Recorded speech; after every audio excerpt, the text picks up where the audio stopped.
Good night, Shabbos. This is Rabbi Simendel of Kahal Bnei Yisrael, Community of Jewish Friends, Congregation Kahal Bnei Yisrael Bar Zelazis. And it's such a joyous time now, because it's after Lag Baimah, Shabbos after Lag Baimah tonight is going to be. And according to Chassidish Sfarim, the Shabbos after a Yontif is still Yontif. Doesn't mean that you can't go in the car. Shabbos you can't go into the car anyway. But it doesn't mean that it's literally Yontif. What it means to say is that the hashpas of the Yontif, the specialness of the Yontif that brings up so many beautiful, wonderful things, spiritually, emotionally, physically, all the good hashpas that come from the holiday still stay with us in a stronger way until the Shabbos after.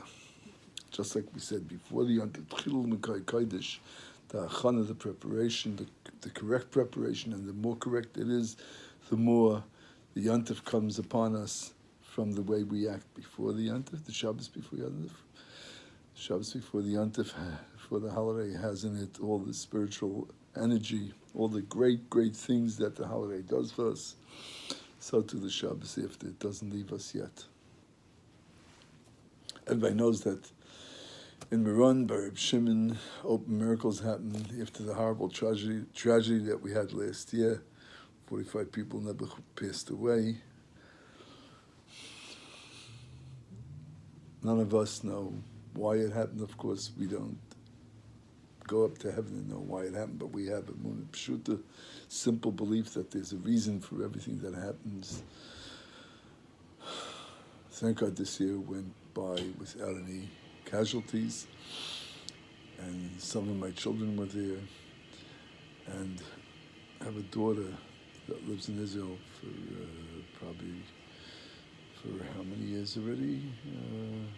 Making bar mitzvah, probably 11 or 12 years already, and she hasn't missed one Lag Baimah. Before she went to Israel, she promised to Hashem that Lag Baimah she's going to go to Reb Shimon, and she's gone every year since, including during the COVID. And she was there during the tragedies in Baruch Hashem, and thank God nothing happened to her and her husband and their children. And this year, since they gave out tickets, otherwise you can't come into to where the mountain is over there in Meron, she couldn't get a hold of a ticket. She belongs to a group of Chassidim, Tistal Chassidim, and they were all gone right away. There was none left for her and her two children that she was going to bring there. She was ready to go without a ticket and see how Hashem is going to help her. But she said, let me try one more time online. She tried one more time online, and there were 10 tickets, extra tickets that were put online by the government, not even by her own private group.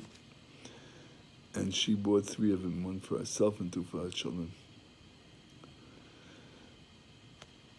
You know, Chassidim say that if Reb Shimon wants you, he calls for you.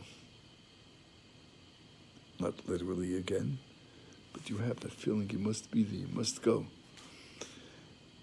And Kamayim Panim Al Panim, just like Hashem who loves us so much, and we feel this unbelievable love and joy and dveikus in Hashem, especially comes the Hilchot Shabbos, so too Reb Shimon says, just like Hashem has a connection with each and every one of us, so too Reb Shimon has a connection with each and every one of us, even lowly people, which means there are no lowly Jews, but it means those that think that they're lowly,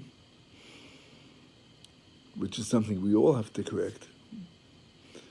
We all have to become bigger Bali Gaiva. We all have to become more proud and joyous and feel the unbelievable responsibility of who we really are. We're all children of Abraham, Isaac, and Jacob. We all received the Torah on Mount Sinai. Hashem said to each one of us, I am God, your God. But some people think that they're pachas, that there's something less, so even them, Reb Shimon has a connection with them. It's very, very special. Very, very special.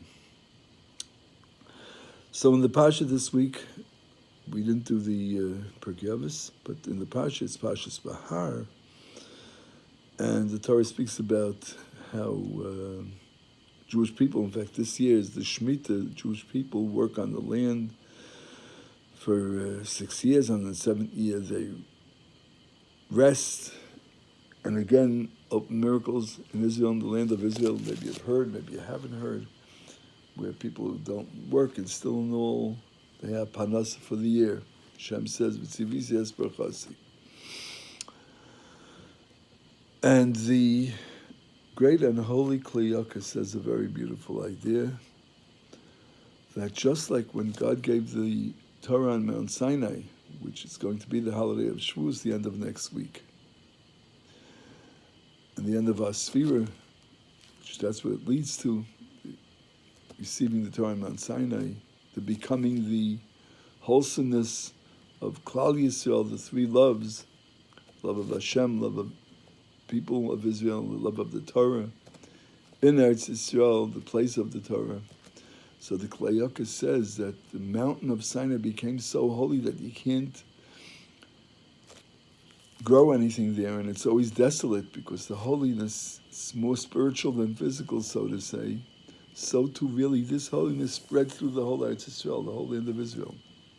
That's why Hashem wanted once every 7 years that we should remind ourselves of this holiness, of the holiness of Israel, the holiness of Mount Sinai.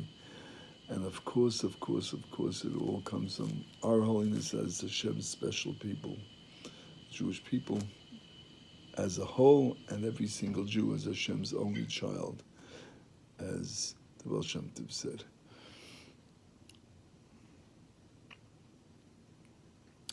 And we have a joyous Shabbos and a joyous continuation of Lag B'Omer, and may we merit bringing the Karbanos in the Beis HaMikdash with all the Jews together of all the generations, and the whole fixing of the whole world and the whole universe. Have a great Shabbos.